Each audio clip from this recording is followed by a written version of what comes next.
So the other day I was digging for coal, as you usually do down here in the mines, when suddenly a thought came to me, one that I wanted to shove deep down in my mind, deeper than those majestic quotes you accidentally stumble upon on the internet. Because I knew that if I ever talked about it, I'd probably get in big trouble with the Formula 1 fanbase. And of course I didn't want that. But then I remembered that there are no real consequences for talking crap on the internet, so here I am. In case you're wondering, the thought in question is, was Sebastian Vettel that good? Now I already know that some Vettel fans are already steaming as to how I could ever even pose that question. But the truth is, to look back on a driver's career truthfully, you have to set aside the sugarcoating and your bias. And to be honest with you guys, I think this may very well be one of the most sugar-coated careers when discussed about online. So we're gonna try and steer clear of that in order to actually find out whether or not Vettel was ever as good as he's said to have been. But before we start, no, I'm not a professional journalist. I get things wrong sometimes, so just know that this video will of course be my opinion, and so if I do mess something up or you just simply don't agree, don't take it to heart like a little girl. Be a man and start a civil discussion down in the comments below. So let's start at the beginning. In 2007, a fresh-faced young German driver was called upon by the BMW Sauber team to replace Robert Kubica for the United States Grand Prix. No one expected much from the young driver since of course it was his first proper race weekend, but he made a brilliant debut by finishing 8th place in the race after qualifying in 7th place, making him at the time the youngest ever point scorer in Formula 1. In July that same year, BMW Sauber let Vettel go in order to allow him to take a full-time seat at Toro Rosso since Scott Speed left the team because he was allegedly assaulted by the Toro Rosso team principal Franz Tost. Now whether or not that actually happened, I don't really care enough to look into it any further, so I'll leave it up to your imagination. But anyway, with his first full-time F1 seat, Vettel now had the opportunity to show what he was made of, and boy did he. At the Japanese Grand Prix, Vettel was on course for his first ever podium in the sport, but then he went on to cock it up and crash into his future best friend Mark Webber under the safety car. What a way to start off a fruitful relationship. Overall though, he had a pretty alright first half a year in the sport. The seed had been planted and now all Vettel had to do was perform well in that Toro Rosso in the 2008 season. But this video would be really boring had he not. Vettel's 2008 season started off about as well as my 2001 Nissan S-Cargo does on a cold Thursday morning. In case you're wondering, that's not a particularly good start. He retired from the first 4 races of the season, with 3 of them being on the very first lap. While this looked terrible from the outside, slowly but steadily Seb was picking up on how to drive that Toro Rosso faster and faster every lap. And then a miracle happened. At the Italian Grand Prix, where the track was about as soaked as Vettel fans are right now, Seb went on to win his very first race in Formula 1 in a very controlled manner after securing his first ever pole position that same weekend. It was almost confusing how a driver of his experience and age could be so calm behind the wheel while leading a Grand Prix for the very first time. He finished 12.5 seconds ahead of McLaren's Heikki Kovalainen in 2nd place, which for reference was in either the fastest or 2nd fastest car that season, whereas the Toro Rosso Vettel was driving was just a crappy midfield car. So as far as first wins go, that's got to be one of the most impressive ones out there. And to seal the deal for Seb's 2008 season, he finished 8th in the championship, making his teammate Sebastian Bourdais look like an absolute joke down in 17th place. So obviously after all these events folded out, and with David Coulthard having retired, Helmut Marko and Christian Horner now wanted a piece of what Sebastian could offer. So of course they promoted him to Red Bull. Now at the time this looked a little ridiculous since in 2008 Toro Rosso placed higher in the Constructors' Championship. Yes, the junior team beat the senior team.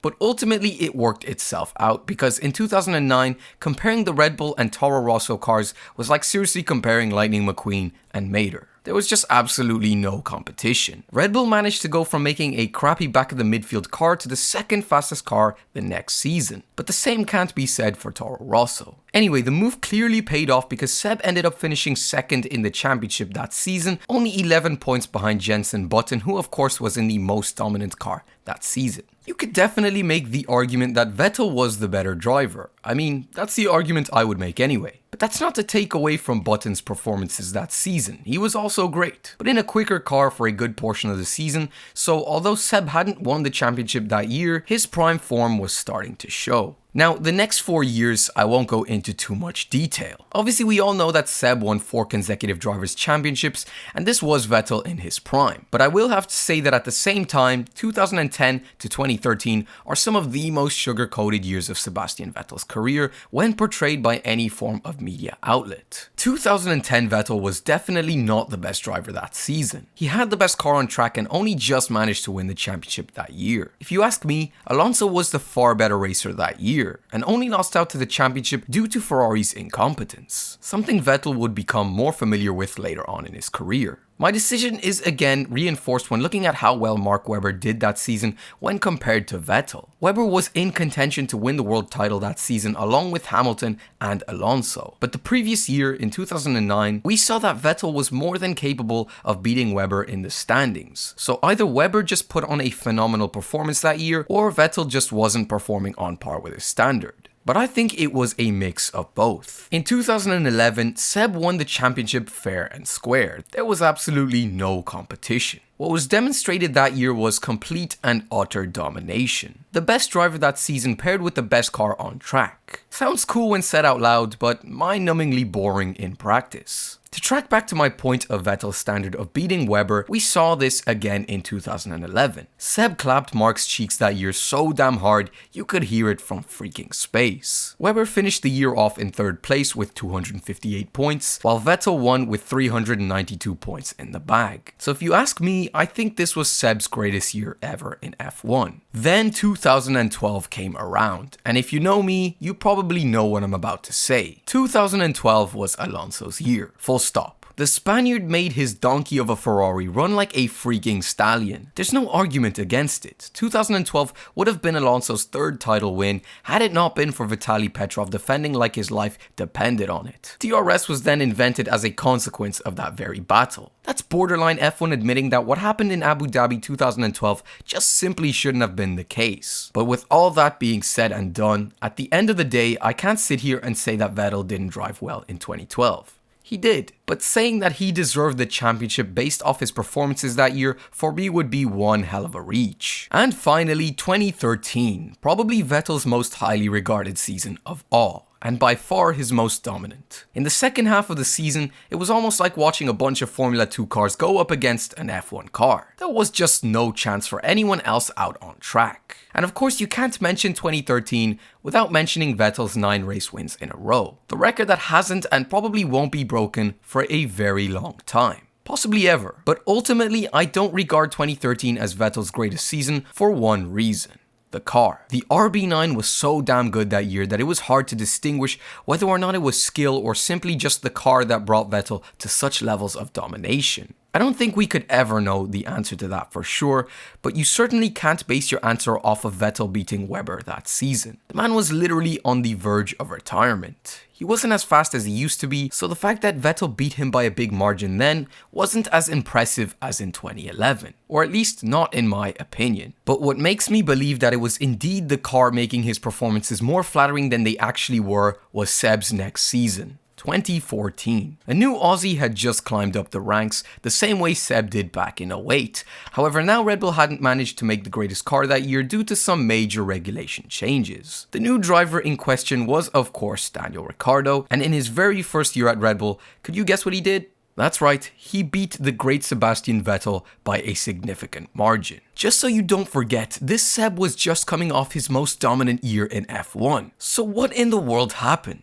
Well, some say it's because of the car change and how he wasn't used to the less grippy rear end of the 2014 Red Bull, and I agree, but that's no excuse to lose out so damn badly against a teammate in his first ever season at the team when you're a 4-time world champ. But ultimately, we never got to see Vettel go up against Ricciardo on equal terms again because Seb fled to Ferrari like a pussy. Don't worry, I'm just kidding. I know I got a few Vettel fanboys all worked up there, calm down. But anyway, like I said, Vettel went to Ferrari in 2015 and remained there all the way up until 2020. And if I could describe Vettel's lengthy stint at the Scuderia in only one word, I would say disappointing. Now this doesn't only apply to Vettel. More often than not, you could blame Ferrari for what you're about to listen to. 2015 and 2016 were your typical testing years for a team with new drivers. You know, the times where a team creates some decent machinery, not good enough to fight for titles, but enough to be used for future improvements. In both 2015 and 16, Seb managed to beat Kimi Räikkönen as his teammate quite comfortably. But you and I already know that Kimi was way past his prime at this point. With a decent pair of years in the bag now, Vettel was looking like he was ready for a title contending car to go up against the Mercs. And luckily in 2017, that's exactly what he got. However, this is where the disappointment begins. While the Ferrari SF70H wasn't necessarily on par with the Merc that season, there was still a potential shot at the title that year. That was mostly down to Vettel remembering who in the world he was and going into Beast Mode Pro Max. But sadly, that wasn't enough to beat Mercedes. Ultimately, at the end of the season, the performance deficit started to show more and more between the cars, and Hamilton won the championship, even though I do believe Seb was the better driver that year. So because of Ferrari failing to create a slightly better car that season, with all their resources available to them, they limited Seb during one of his best seasons in the sport. But then 2018 came around, and this is probably the closest we've ever seen a car to a Mercedes during the turbo hybrid era, excluding Red Bull in 2021. But somehow, Vettel lost all his mojo after his German Grand Prix crash. And from then on, it was all downhill. Mercedes and Hamilton ended up with the championship trophy yet again. What a surprise. And Vettel only sank deeper and deeper in his performance loss. In 2019 and 2020, Vettel only harmed his career after being beaten by Charles Leclerc both seasons. And at the end of 2020, Seb was sadly dropped by Ferrari, failing to accomplish his dream of winning a championship with the Scuderia, one of the many drivers to suffer that same fate. And then I won't even talk about 2021 and 2022 since they were just super mediocre. Sure, in 2021, Seb did have a couple of brilliant performances, but in the end, when compared to Prime Vettel, they didn't really mean much ultimately. So what's the verdict? What do I really think of Vettel after taking another look back on his years as one of the most highly regarded drivers of all time? Is he overrated? No. You'd have to have a brain of a sloth to think that Vettel is overrated. Sure, some fanboys do make him sound like the savior of the sport or claim that he's the greatest of all time, which I completely disagree with. But the vast majority see Vettel as one of the greatest drivers out there, and with that, I've got nothing to say against. Without looking at statistics, if you just take a look at how Prime Vettel maneuvered his car, found pace in the right moments, and always put himself in the right place at the right time, you'd understand why this man was so damn fast. Now, were some of his years like 2013 or 2011 slightly sugar-coated?